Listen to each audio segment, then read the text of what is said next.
ये है हम लोगों की वीडियो नंबर 12 और आज हम लोग रीड करेंगे एडिटोरियल। ये वैसे इंडियन एक्सप्रेस का एडिटोरियल है, ठीक है। तो जो आज का टॉपिक है वो ये है कि on fertiliser centre and state must align policy. तो कुछ फर्टिलाइजर को लेकर के बात हो रही है कि उसमें सेंटर की यानी जो केंद्र की सरकार है और राज्यों की जो सरकार है वो आपस में उन्हें अपनी जो भी पॉलिसीज है उनको अलाइन करना चाहिए।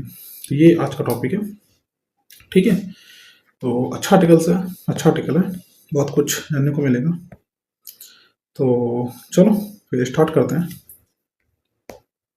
और अगर आप नए हो तो प्लीज़ लाइक करिए और सब्सक्राइब करिए, अगर आपको अच्छा लगता है तो करिए।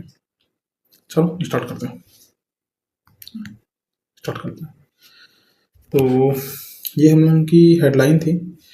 हाँ, तो ये हम लोगों की हेडलाइन थी। तो जब भी हेडलाइन में ऑन लिखा होता है ना, तो इसका मतलब होता है कि टॉपिक क्या है। जैसे लिखा हुआ ऑन फर्टिलाइजर, तो ऑन का यहाँ पर क्या काम है? ऑन बताता है कि के बारे में, ऑन बताएगा कि किसके बारे में ये टॉपिक है, यानी विषय क्या है, समझे।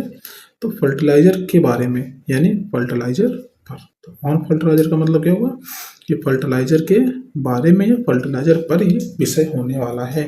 फिर कॉमा करके फर्दर एक्सप्लेन किया जाएगा, ठीक। तो अब देखो कुछ लिखा हुआ है कि फर्टिलाइजर का मतलब होता है। अच्छा, फर्टिलाइजर का मतलब क्या होता है मैं पहले बता देता हूँ, फिर आगे क्यों बढ़ता हूँ। हालांकि जो भी गांव से बिलोंग करते होंगे उन्हें ये चीज़ पता होगी कि खाद को फर्टिलाइजर कहा जाता है, ठीक है। फर्टिलाइजर का मतलब खाद होता है, यानी वो पदार्थ यानी एक मटेरियल टाइप का होता है जो मिट्टी में मिलाया जाता है, जिसको हम लोग मिट्टी में मिलाते हैं ताकि जो पौधे वगैरह हैं उनकी ग्रोथ अच्छी हो, है ना, वो अच्छा अपना आउटपुट दें। यील्ड का मतलब होता है कि आउटपुट देना, ठीक है। तो हम लोगों ने ऑन का मतलब समझ लिया और फर्टिलाइजर का मतलब समझ लिया। अब समझते हैं इस कॉमा का मतलब, ठीक है। यहाँ पे जो कॉमा लगा हुआ है इसका मतलब समझते हैं। तो कॉमा भाई क्या बताएगा? तो हम लोगों ने ये तो जाना है कि ऑन फर्टिलाइजर यानी फर्टिलाइजर हम लोग का टॉपिक है और बता रहा है कि टॉपिक क्या है, ठीक। अब कॉमा आगे एक्सप्लेन करेगा, कॉमा आगे इंट्रोडक्शन देगा कि भाई पूरा का पूरा मामला है क्या, ठीक है। मेन आइडिया क्या है वो कॉमा के आगे हम लोग जानेंगे। तो सेंटर यानी कि केंद्र की सरकार, स्टेट यानी राज्य की सरकार। तो हमारा सब्जेक्ट ये और ये दोनों मिला करके प्लूरल सब्जेक्ट हो गए। मस्ट अलाइन, मस्ट हमारी एक मॉडल वर्ब है और अलाइन का मतलब होता है कि एक जैसा करना, यानी एक रेखा में लेकर के आना। पॉलिसी यानी कि नीति को। तो इन दोनों को जरूर अपनी नीतियों को एक जैसा करना चाहिए, यानी उनमें तालमेल बिठाना चाहिए, है ना, आपस में कॉन्ट्रडिक्ट नहीं करनी चाहिए। तो मस्ट हमारी एक मॉडल है और ये बताती है कि कोई चीज़ है जो जरूरी है, जरूर करना चाहिए, ठीक। चलिए आगे चलो, यानी अलाइन का मतलब क्या होता है? एक जैसा करना। और अलाइन इंपॉर्टेंट वर्ब है ना, एग्जाम्स में आती रहती है और आज आर्टिकल में भी आए दिन दिखती है। जैसे कुछ एग्जाम्पल्स हैं, द कंपनी मस्ट अलाइन, तो कंपनी को जरूर अलाइन करना चाहिए। क्या करना चाहिए? इट्स गोल, अपने गोल को, विद कस्टमर नीड्स, तो कस्टमर के जैसे नीड्स हैं उस हिसाब से उसको अपने गोल को रखना चाहिए, ठीक है। तो मस्ट अलाइन का मतलब क्या होता है कि जरूर अलाइन करना चाहिए।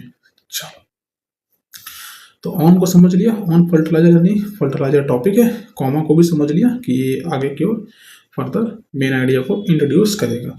मस्ट अलाइन का मतलब भी हम लोगों ने समझ लिया, ठीक है, कि जरूर एक जैसा करना चाहिए, उनमें आपस में तालमेल बिठाना चाहिए। तो खाद के मामले में, तो खाद यानी कि फर्टिलाइजर के मामले में यानी ऑन, तो ऑन फर्टिलाइजर केंद्र और राज्य सरकारों को अपनी नीतियों में तालमेल बनाना चाहिए, ठीक है। चलो, तो ये हम लोगों का आज का टॉपिक है। आगे बढ़ते हैं। India has enough land, land का मतलब होता है जमीन, इंडिया यानी भारत, हैज़ मतलब पास होना, पोजेशन होना, इनफ का मतलब होता है पर्याप्त। तो आ जाओ हैज़ और इनफ को समझते हैं। तो हैज़ एक वर्ब है, हैज़ क्या है? एक वर्ब है। और कौन सी भाई वर्ब है? एक वीवन की वर्ब है, ठीक है। इंडिया सिंगल है तो इसलिए हैज़ आया। अगर यहाँ पर सब्जेक्ट प्लूरल था तो यहाँ पर हैव आता। चलिए आगे चलो। तो हैव का ये देखो लिखा हुआ है कि हैव का जो सिंगल फॉर्म होता है वो हैज़ होता है। तो इसका मतलब क्या होता है? इसका मतलब होता है कि कुछ पास में होना। क्या मतलब होता है? पास में होना। जैसे कुछ एग्जांपल्स हैं, सी हैज़ अ कार, उसके पास एक कार है। तो हैज़ हमेशा या हैज़ या है पोजेशन को दिखाता है, अधिकार को दिखाता है कि आपके पास कोई चीज़ है। जैसे ही हैज़ टू ब्रदर्स, उसके दो भाई हैं। The school has a big play ground, school के पास बड़ा मैदान है। My phone has a good camera, मेरे फ़ोन में अच्छा कैमरा है। India has rich culture, India has rich culture यानी भारत की संस्कृति समृद्ध है। समझ गए यहाँ पर हैज़ का मतलब। तो इंडिया हैज़ यानी इंडिया के पास है क्या है, इनफ लैंड। इनफ का मतलब होता है पर्याप्त जमीन है। पानी है और सनशाइन, सनशाइन का मतलब धूप होता है। तो इंडिया के पास जमीन है, पर्याप्त पानी है और सनशाइन है यानी कि धूप है। किसके लिए है भाई, फॉर किसके लिए, ग्रोइंग क्रॉप्स यानी क्रॉप्स को ग्रो करने के लिए। ठीक है, ग्रो मतलब ग्रो करने के लिए। बट लेकिन, तो यहाँ पर देखो पॉजिटिव बताया गया कि इंडिया के पास पर्याप्त लैंड है। अब बट कॉन्ट्राडिक्शन डालेगा, ऊपर पॉजिटिव बात है तो नीचे पक्का निगेटिव बात को डालेगा। बट यानी लेकिन, that is not the case with fertiliser. आ जाओ पहले यहाँ पर दैट इज को समझते हैं कि दैट इज यहाँ पर क्या फंक्शन कर रहा है और द केस विद का क्या मतलब होता है। आ जाओ समझते हैं। पहले मोटा मोटा मैं समझा रहा हूँ। फर्टिलाइजर यानी खाद, द केस विद यानी मामला, दैट इज नॉट यानी यह जो ऊपर मामला है कि जमीन, पानी और धूप है ना, भारत के पास पर्याप्त है, लेकिन ये पर्याप्त फर्टिलाइजर के साथ नहीं है, मतलब फर्टिलाइजर पर्याप्त नहीं है। अगर समझते हैं तो पहला जो समझते हैं कि दैट इज, ये क्या लिखा हुआ है, तो इसके दो मीनिंग भाई निकलते हैं। या तो ये दैट इज लिखा होगा या ये दैट हैज लिखा होगा। हमें भाई कैसे पता कि दैट इज है कि दैट हैज है, इसके आगे क्या लिखा होगा उससे हम लोग समझ जाएंगे। जैसे अगर दैट इज है तो उसके बाद कोई नाउन आएगा या फिर कोई एडजेक्टिव आएगा। समझ गए। अगर दैट्स लिखा हुआ है और ये अगर दैट इज होगा तो उसके बाद कोई ना कोई नाउन या फिर एडजेक्टिव जरूर आएगा।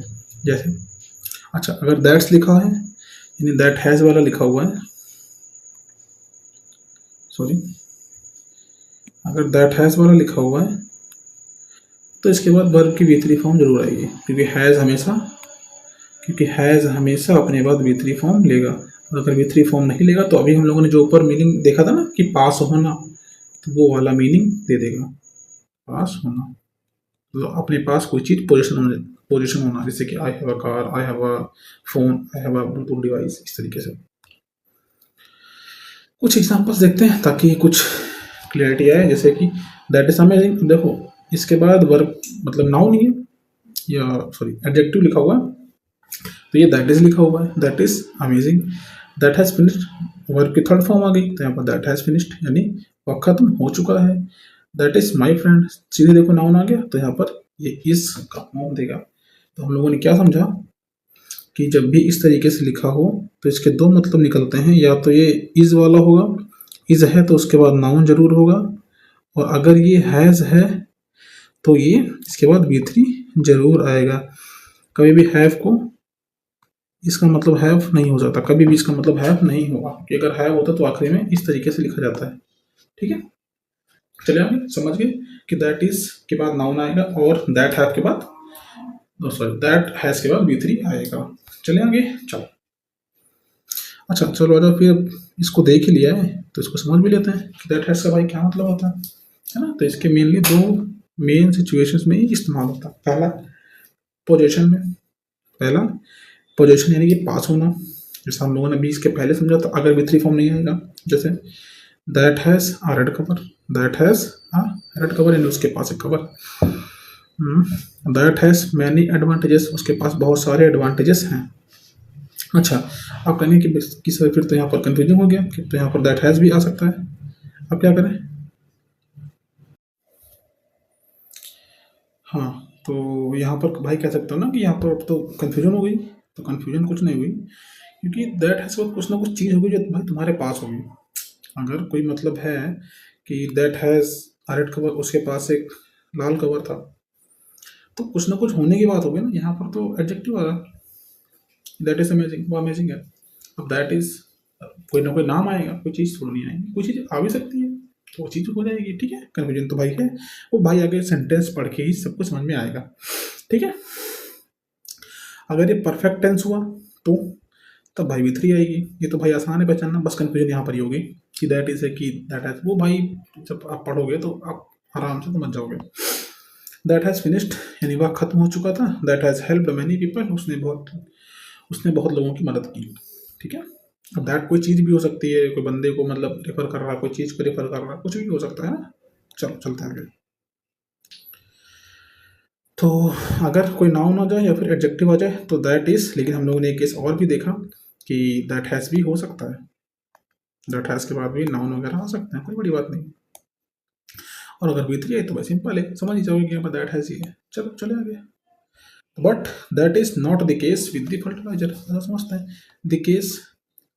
तो बट का मतलब लेकिन, दैट इज नॉट यानी यह नहीं है, द केस यानी मामला विद फर्टिलाइजर यानी फर्टिलाइजर के साथ।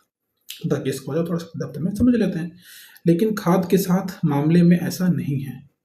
तो not case with the fertiliser, समझ गए।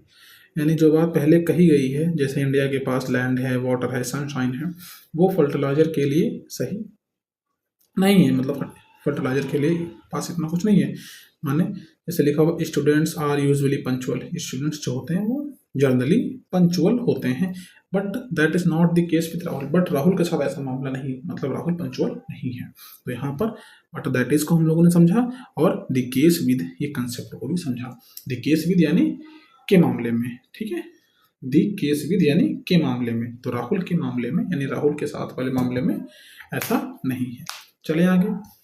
चलो, अगर अच्छा लग रहा है तो भाई लाइक कर देना और चैनल को सब्सक्राइब करना ताकि वीडियोस आप तक पहुंचे। ठीक है, थैंक यू। चलता हूँ आगे, अगर आपने सब्सक्राइब कर दिया तो। चलो चलते हैं आगे।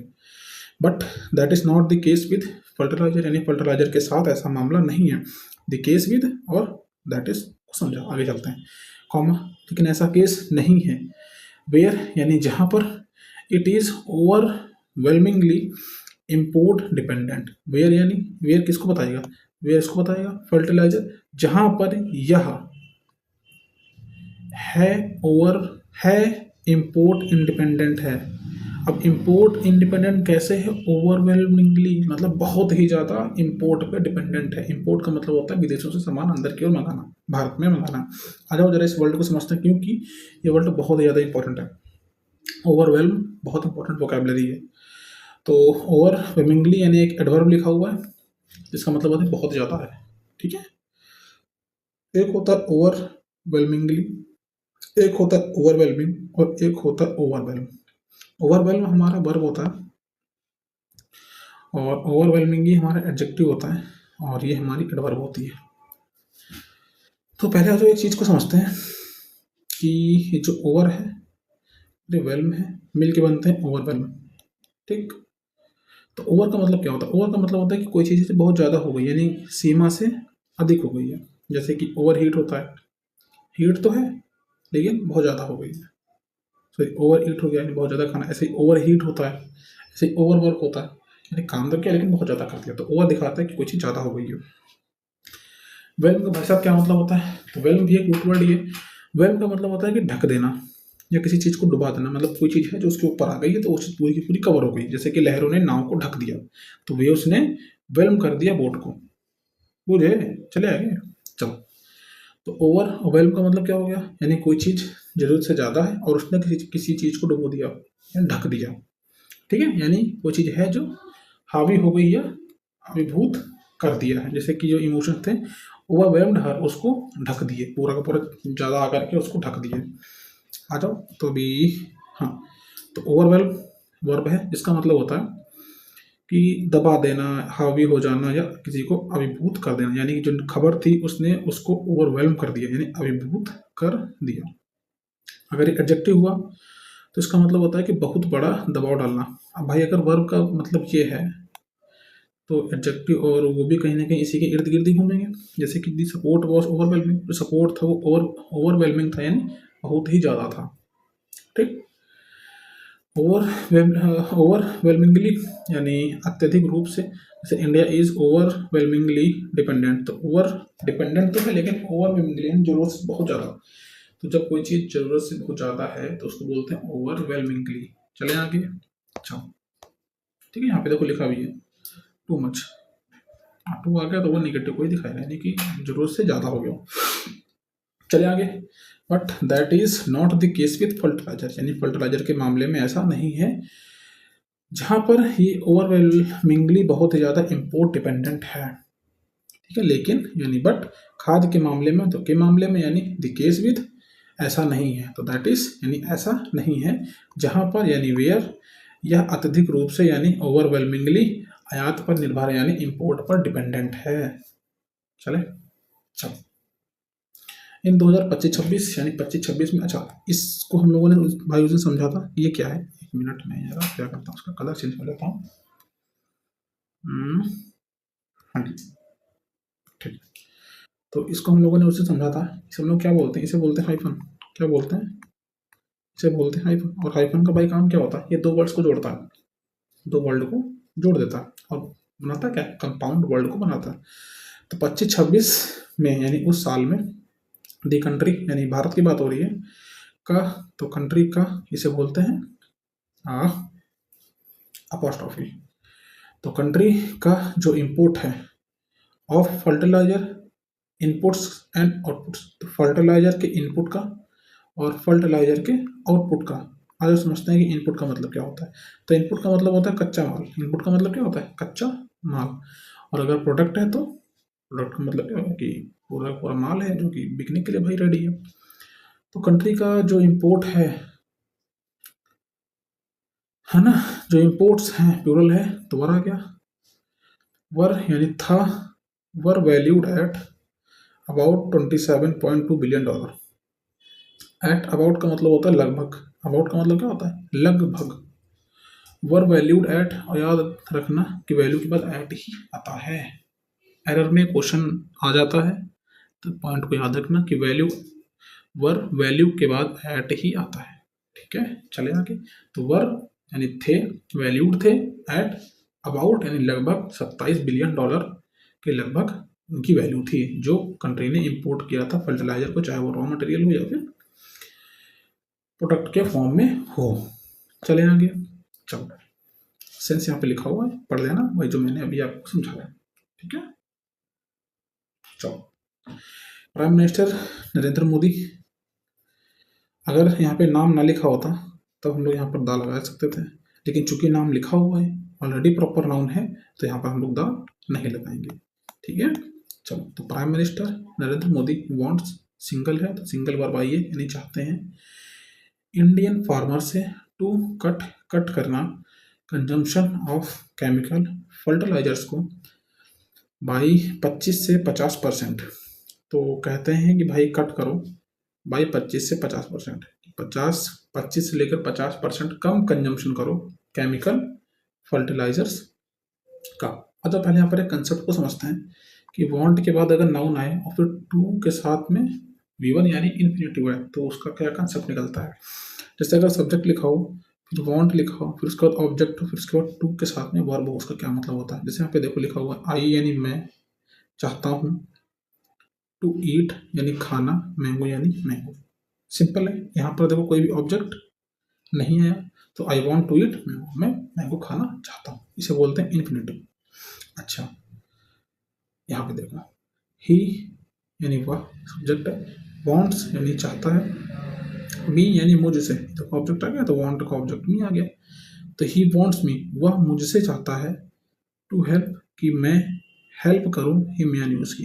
ये जो यह वर्ब आएगी ना, अब ये वॉन्ट नहीं खाएगा, ये मी खाएगा। गुड है। तो यहाँ पर क्या था भाई, मामला तो ये जैसे मैं दोबारा समझाता हूँ। तो यहाँ पे देखो लिखा हुआ था, तो आई वॉन्ट टू इट, तो यहाँ पर आई ही खाना चाहता है, लेकिन अगर ऑब्जेक्ट आ गया फिर इन्फिनेटिव को डाला, तो ये मी के बारे में बताया कि ही वॉन्ट मी टू हेल्प, कि मैं मदद करूँ उसकी। समझे, ये तो खेला है। The teacher wants student to study hard, तो टीचर बच्चों से चाहते हैं कि बच्चे पढ़ाई करें, कड़ी पढ़ाई बच्चे करें। मोदी जी वॉन्ट्स फार्मर, तो मोदी जी चाहते हैं कि फार्मर जो है वो कट करे फर्टिलाइजर का यूज। बुझे, अगर कोई भी ऑब्जेक्ट नहीं है तो यही जो है फंक्शन करेगा। समझे, ये भाई मतलब ना निकाल देना, जैसे कि मैं समझा रहा हूँ। ये मतलब ना निकाल देना कि ही यानी वह चाहता है मुझसे तो ही की हेल्प करे उसके, ये मतलब भाई बात ये मतलब कभी आप निकाल ही नहीं पाओगे। ठीक है, तो बस इतना समझना कि अगर सब्जेक्ट हो, वांट हो, उसके बाद कोई ऑब्जेक्ट हो, तो ये वाली वर्ब का जो जो ये वर्ब है वो ये ऑब्जेक्ट ही खाएगा, ये काम ऑब्जेक्ट को ही करना पड़ेगा। समझे? चले आगे। ठीक है, देखो यहाँ पे लिखा भी है कि मैं उसकी मदद करूं। समझ गए हो? समझ गए हो तो फिर लाइक कर दो, और क्या। चलो चलते हैं आगे। Prime minister Narendra Modi wants यानी चाहते हैं, ओहो, वांट यानी चाहते हैं इंडियन फार्मर से कि वो कट करें कंजम्पशन को, किसका कंजम्पशन? Of chemical fertiliser. तो केमिकल फर्टिलाइजर के कंजम्पशन को कट करें, कट के साथ में बाई आता है, तो कट बाई इतने परसेंट से कम करें, इन ऑर्डर टू यानी इस पर्पज से, फॉर द पर्पज ऑफ, तो फॉर द पर्पज आपको शॉर्टकट में इन ऑर्डर टू लिखा जाता है, यानी इस उद्देश्य में। हाँ, आ जाओ समझते हैं भाई, कुछ एग्जांपल्स तो मैं दूंगा ही, तो याद रखना इन ऑर्डर टू के बाद वर्ब की फर्स्ट फॉर्म ही आती है। ठीक है, हमेशा बेस फॉर्म ही आएगी, क्योंकि टू है तो अपने बाद ये इन्फिनेटिव ही लेगा। चलो, जैसे ही स्टडीज यानी वह पढ़ाई करती है, हार्ड यानी मतलब कठिन पढ़ाई करती है, in order to pass the exam, तो एग्जाम को पास करने के उद्देश्य से, और परीक्षा पास करने के लिए मेहनत करता है। तो ट्रेन पकड़ने के लिए हम जल्दी निकले, यानी कि वी लेफ्ट अर्ली। अच्छा, लेफ्ट को हम लोगों ने कल बहुत ही बारीकी से भाई समझा था, अगर किसी को समझना है तो वीडियो नंबर मेरी 9, वीडियो नंबर 10 और वीडियो नंबर मेरी 11 जाके देख ले, उन्हीं में से किसी न किसी एक में। आई होप इन दोनों में ही है या फिर इसमें ज़्यादा है मेरे हिसाब से, बाकी इन तीनों को जाके एक बार विजिट करना, देखना। उसमें लेफ्ट कई बार आ जाता है, और उसमें मैंने ये भी भाई समझाया हुआ है कि जैसे कि कोई सेंटेंस लिखा हुआ है, उसके बाद कॉमा लगा के यहाँ पर लिविंग लिखा होगा, यानी वर्ब के एनजी फॉर्म में लिखा होगा, तो भाई इसका क्या सेंस निकलेगा। ठीक है, इसको भी मैंने समझाया हुआ है, फिर इसके बाद ऐसे ही लेफ्ट को भी समझाया हुआ है, जाके देखना, अच्छी क्लास है। तो वी लेफ्ट अर्ली, तो हम जल्दी निकले, इन ऑर्डर टू किस उद्देश्य से?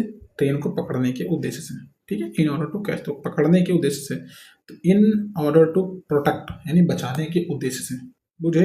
चले, चलो, होशियार तो हो आप लोग। चलो, तो prime minister Narendra Modi wants यानी चाहते हैं इन फार्मर से कि वो कट करें कंजम्पशन को, केमिकल फर्टिलाइजर के कंजम्पशन को बाई कट करें, कट के साथ में बाई आता है, यानी इतने परसेंट से कट करें। अच्छा, यहाँ पर भी मैं एक कंसेप्ट को सिखा देता हूँ जो कि इंपॉर्टेंट है, अगर आप कंपेरेटिव एग्जाम की तैयारी करते हैं। अगर कट बाई लिख के आ जाए, अगर कट टू लिख के आ जाए, तो कट बाई का मतलब कट बाई मान लो लिखा हो 50%, और कट टू 50% लिखा हुआ। क्या मतलब है इसका? इसका मतलब है 50% के द्वारा कट करो, मतलब 50% कट करना। मान लो अगर कोई चीज़ 100% है तो 50 काट के 50% मतलब काट दो इसमें से। अगर कट के बाद टू लिखा हुआ है तो इसका मतलब होता है कि काट कर इतने तक ले आओ। मान लो कि कोई चीज़ 80 थी तो उसे काट काट के 50 ले आओ। समझ गए? ये बेटा इंपॉर्टेंट कंसेप्ट है, एग्जाम में आता है, खासकर क्वांट में। अगर आप क्वांट पढ़ेंगे या फिर रीजनिंग में भी कभी कभी ऐसा आ जाता है, बट क्वांट में तो ये डीआई में आए दिन देखने को ये कंसेप्ट मिलता है कि रिड्यूस बाई या रिड्यूस टू, कंसेप्ट बहुत आता है। चले आगे, चलो, तो कट करेंगे इतने प्रतिशत से, इन ऑर्डर टू, उद्देश्य क्या होगा हमारा? हमारा उद्देश्य क्या होगा कि कंजर्व कर पाएंगे प्रीसियस फॉरेन एक्सचेंज को, यानी जो विदेशी भंडार है, विदेशी मुद्रा हो, उसको हम लोग बचा पाएंगे, एज वेल एज, साथ ही साथ हम बचा पाएंगे। ध्यान देना यहाँ पर टू के बाद वी1 फॉर्म है, और एज के बाद भी वी1 फॉर्म है। ठीक है, तो बचा पाएंगे प्रीसियस फॉरेन एक्सचेंज को, साथ ही में बचा पाएंगे long term fertility of the Indian soil, यानी भारत की जो सॉइल है उसकी उपजाऊपन को, जो लंबे समय तक के उपजाऊपन है उसको हम लोग बचा पाएंगे। अगर पहले कंसेप्ट समझते हैं एज वेल एज का। तो एज वेल एज एक कनेक्टर है, पहली बात तो ये।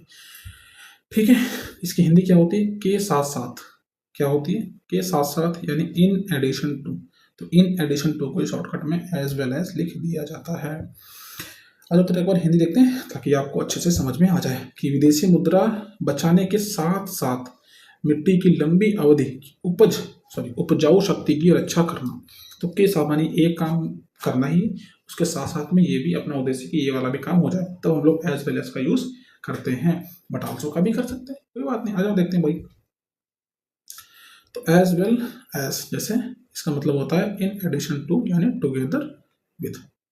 जैसे English as well as math, तो वह अंग्रेजी के साथ साथ गणित भी पढ़ाता है। She is kind as well as intelligent, वह दयालु के साथ साथ बुद्धिमान भी है। Farmer needs water as well as fertiliser, तो किसान को पानी के साथ साथ खाद भी चाहिए होता है। तो ये तो चाहिए, सॉरी, ये तो हमें चाहिए ही चाहिए, ये भी चाहिए। एज वेल एज क्या बताता है, ये तो नीड हाई है, ये भी है, या ये तो हाई है, ये वाला भी है, समझिए। तो एज वेल एज, समझे। अच्छा, अगर आपको याद करने में दिक्कत हो रही है तो मैं बताता हूँ, एज को समझो और एज को समझो। ही टीचर्स इंग्लिश, वह इंग्लिश पढ़ाता है। एज उतना ही अच्छे से जितना कि मैथ पढ़ाता है। भाई देखो, बस आपकी लर्निंग के लिए मैं बता रहा हूँ कि इस तरीके से आप याद कर सकते हो कि एज वेल एज का मतलब होता है साथ ही साथ। ठीक है, चले आगे। चलो,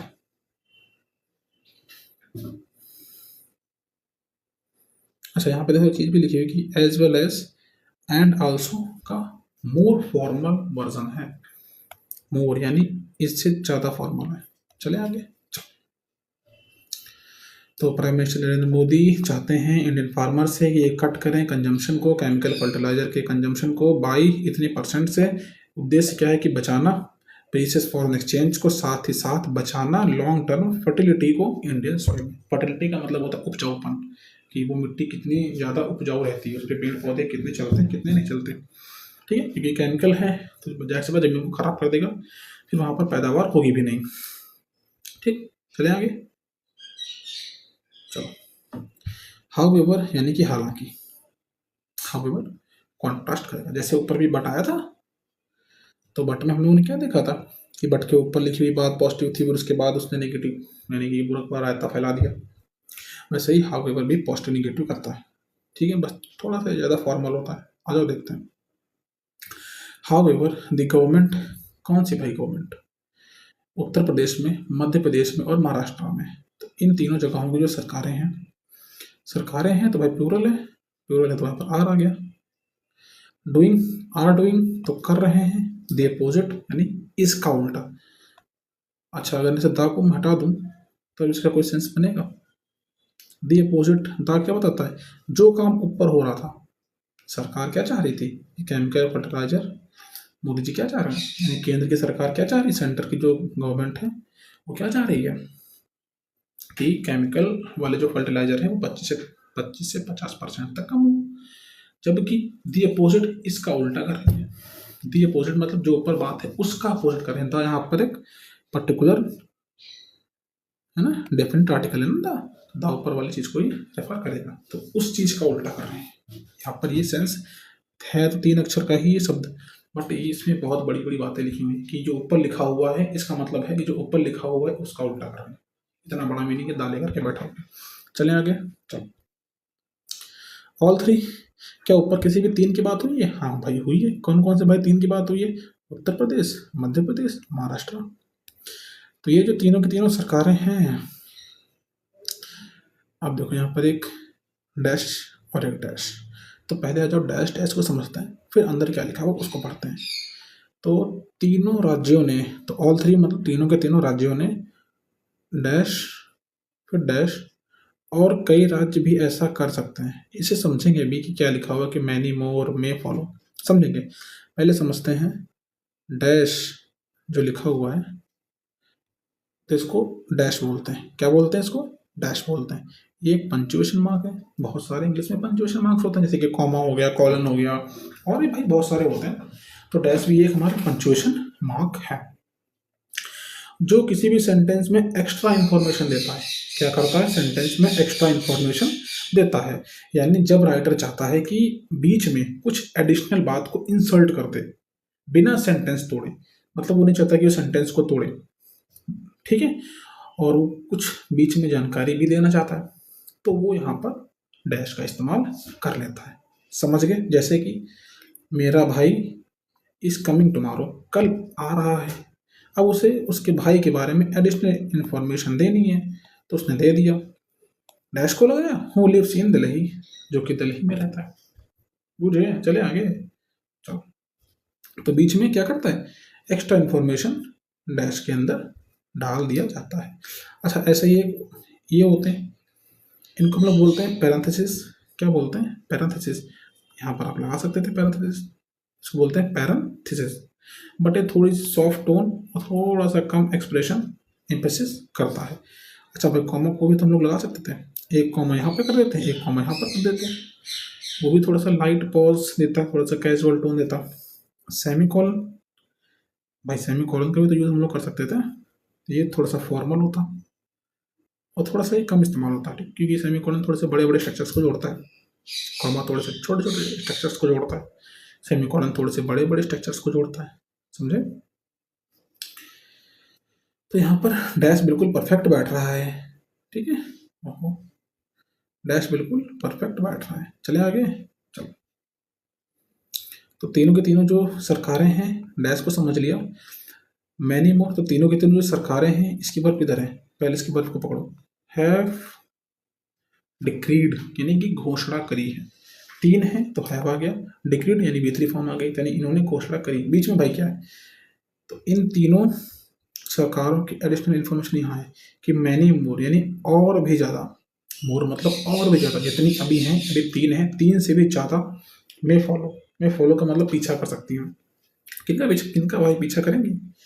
इन तीनों का, इन तीनों का। हो सकता है कि और भी राज्य इन तीनों का पीछा करें, मतलब और भी राज्य ऐसा कर सकते हैं, सिंपल सा मतलब इसका ये है। तो फिर डैश को बंद कर दिया गया। तो तीनों के तीनों हैव डिक्रीड, डिक्रीड का मतलब होता है कि कोई फॉर्मली रूल या ऑर्डर देना। बेसिकली अगर कोई भी अथॉरिटी, जैसे कोई राजा हो गया, कोई कोर्ट हो गया, या कोई सरकार हो गई, कोई कुछ भी अगर लिखित में भाई देती है तो उसे डिक्रीड कहा जाता है। क्या? डिक्री, यानी उसने ऑर्डर दिया, तो आदेश दिया, इसकी हिंदी होती आदेश देना, तो डिक्रीड होता है। चले आगे, चलो। तो ये तीनों ने डिक्रीड किया, यानी ये आदेश दिया। क्या आदेश दिया? कि दैट का मतलब क्या होता है? कि ऑर्डर दिया कि जो जो भी भाई मैन्युफैक्चरर्स हैं या जो जितने भी सप्लायर्स हैं, सब्सिडाइज फर्टिलाइजर के जितने भी मैन्युफैक्चरर्स हैं या जो सप्लायर्स हैं, सच एज, एग्जाम्पल देगा। अच्छा, सच एज यानी जो जितने भी फर्टिलाइजर्स हैं, सच एज यानी जैसे कि, एग्जाम्पल देगा। सच एज हमारा एग्जाम्पल बताता है कि यूरिया हो गई या डाई अमोनिया हो गई, फॉस्फेट यानी जिसको डैप कहते हैं, कैन नॉट सेल। वर्ब आ गई, सब्जेक्ट क्या था? मैन्युफैक्चरर्स और सप्लायर्स। सब्सिडाइज यानी कि यूरिया डाई अमोनिया जैसे जो सब्सिडाइज फर्टिलाइजर्स के जो मतलब सप्लायर्स और मैन्युफैक्चरर्स हैं, वो सेल नहीं कर सकते, कांट सेल नहीं कर सकते, ऐसा उस ऑर्डर में लिखा हुआ था। ठीक, क्या नहीं सेल कर सकते? न्यूट्रिएंट प्रोडक्ट, जो न्यूट्रिएंट प्रोडक्ट हैं, वेयर यानी जहां पर, नो गवर्नमेंट सब्सिडी और price controls are in place. In place का मतलब होता है लागू होना, जहां पर सरकारी सब्सिडी या सरकारी प्राइस कंट्रोल नहीं है, यानी कि ये बात कर रहा है वही केमिकल फर्टिलाइजर्स की, सॉरी जो मॉडर्न फर्टिलाइजर्स हैं जो थोड़े से अच्छे हैं उनकी बात कर रहा है। तो वो तीनों के तीनों राज्य ने आदेश निकाला कि जो नए मॉडर्न तरीके हैं, मतलब जहाँ पर सरकार सब्सिडी नहीं देती, जो मॉडर्न चीज़ें हैं उन्हीं की ही तो सरकार सब्सिडी नहीं दे रही है। तो कह रहा है जहाँ पर भी सरकारी सब्सिडी नहीं है या जहाँ पर भी सरकार का प्राइस कंट्रोल नहीं है, उन चीज़ों को आप नहीं बेच सकते। तो कुल मिलाकर ये स्टेट जो भी है वो सेंटर से कॉन्ट्राडिक्ट कर रहे हैं, यानी वो अलाइन नहीं है। ऊपर हम लोगों ने देखा था ना कि अलाइन होना यानी तालमेल में रहना। अच्छा, यहाँ पर वेयर का मतलब समझाएंगे और इन प्लेस का मतलब समझाएंगे। अच्छा, तो वेयर का मतलब क्या था? जिन जगहों पर है, जिन मामलों में। इन प्लेस का मतलब होता है लागू की गई। जैसे क्या था, उत्तर प्रदेश, मध्य प्रदेश, महाराष्ट्र ने रूल बनाया है, यानी कि उन्होंने डिक्री किया है, फर्टिलाइजर कंपनी सिर्फ सब्सिडाइज फर्टिलाइजर ही बेचेंगी, इसके अलावा कुछ भी नहीं। ठीक है, यानी कि जो नॉन सब्सिडाइज प्रोडक्ट हैं जैसे कि बायो, नैनो या माइक्रो न्यूट्रेंट हो गए, ना ना बेचें, यानी उन्हें मॉडर्न इको फ्रेंडली फर्टिलाइजर पर रिस्ट्रिक्शन लगा दी गई है। चलें आगे, चलो। इन अदर वर्ड्स यानी कि दूसरे शब्दों में, इन अदर वर्ड्स यानी दूसरे शब्दों में, फर्टिलाइजर कंपनी, जो फर्टिलाइजर कंपनीज हैं, कैन सेल बेच सकती हैं ओनली दोज प्रोडक्ट, केवल उन्हीं प्रोडक्ट को बेच सकती हैं, हुज यानी जिनका यूसेज यानी इस्तेमाल, इस बीइंग डिस्करेज्ड यानी डिस्करेज किया जा रहा है बाय मोदी गवर्नमेंट, यानी मोदी सरकार के द्वारा। तो इस बीइंग के बाद ये V3 है, तो ये पैसिव स्ट्रक्चर है, प्रेजेंट कॉन्टिन्यूअस टेंस का, ये पैसिव में लिखा हुआ है। तो इस बीइंग डिस्ट्रीब्यूटेड यानी डिस्ट्रीब्यूट किया जा रहा है मोदी सरकार के द्वारा। बाई बताता है के द्वारा, यानी किसके द्वारा काम किया जा रहा है। हुज, तो वो प्रोडक्ट जिसका यूसेज, तो हुज बताता है जिसका, दोस्त प्रोडक्ट यानी वही प्रोडक्ट। ठीक, चलो। दे हैव बीन बैंड, तो हैव बीन बैंड, तो अगर हैव के साथ में खाली V3 होता तो इसने कुछ काम किया होता, लेकिन हैव के साथ V3 है, फिर V3 है, तो इसके ऊपर काम हुआ। तो they have been band from selling any bio, तो तीनों के तीनों राज्यों को ban, sorry, they have been band from selling, दे यहाँ पर किसके लिए भाई यार, ऊपर देखो तो ऊपर प्लूरल क्या था, फर्टिलाइजर कंपनी। तो दे हैव बैंड, तो इन कंपनियों को बैन कर दिया गया फ्रॉम सेलिंग, बेचने से, any bio nano water soluble and liquid speciality fertilisers या micro nutrient and bio stimulant. ये कुछ भाई बायोलॉजी के वर्ड्स हैं, इन्हें आपको नहीं समझना।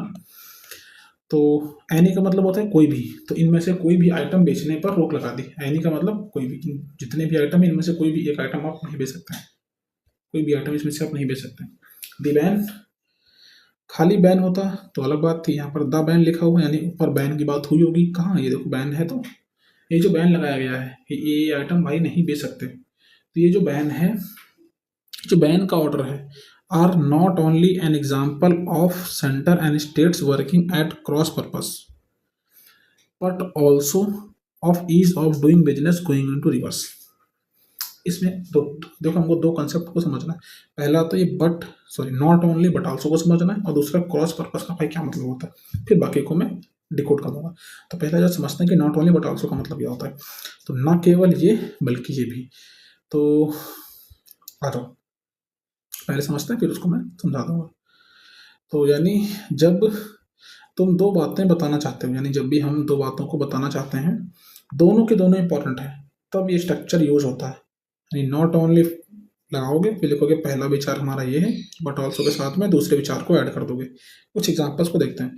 He is not only intelligent but also hard working, वह न केवल बुद्धिमान है बल्कि मेहनती भी है। तो न केवल यह है बल्कि ऐसी भी है, तो यानी वो इंटेलिजेंट भी है और हार्ड वर्किंग भी है।